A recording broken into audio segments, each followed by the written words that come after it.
د جمعه مبارکه په دې مختصر ترین وخت کې نن درته د ذکر په حواله سره یو څو گزارشات وړاندې کوم چې الله رب العزت جل وعلا دا ذکر په متعلق او د ذکر په حواله سره الله تبارک وتعالى جل وعلا په قرآن عظیم شان کې په 53 مقامات باندې د ذکر کولو الله تبارک وتعالى آیات بینات نازل کړي دي 53 آیاتونو کې الله رب العزت جل وعلا په قرآن کې د ذکر د الله د یادولو د الله بڑائی د الله کبریایت د الله الوهیت د الله رازقیت د الله مالکیت د بیانولو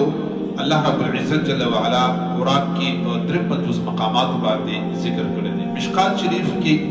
په حواله د بخاری شریف حدیث مبارک موجود دی چې رسول الله صلی الله علیه و آله وسلم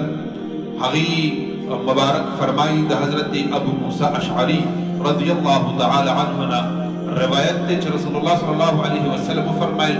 چې ذکر کوونکې د الله یاد کوونکې د پشان د ژوند دي او ذکر نه کوونکې د پشان د مړ دي چې څنګه مړې وي هیڅ قسمه هغه فائدہ پکې نه هیڅ قسمه هغه چې کوم دی وزیدل شي روح پکې نه ژوند پکې نه او انسان کوشش کوي چې هغه زر تر زر خپل مقام قبر ته ورسي او ترنه رشتہ دارانی خپلوانی که هر څوک یې هغه ترنه اوسګار شي نو د کرګي ذکر نه کوونکې دی خو وی ژوندې ولیکن د دې مثال د مړې وي څنګه چې مړې وي د کرګي د مثال او د کرګي ذکر کوونکې چې وي او د الله تبارک وتعالى جل وعلا ذکر کوي نو د مثال د ژوندې وي چې څنګه د ژوندې ځان ته فایده رسي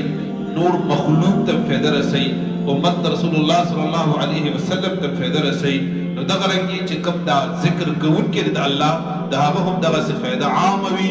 هم ذات ته فایده هم چې کوم د اجتماعي تور باندې فایده او هم تن الله د الله رسول رضا کیږي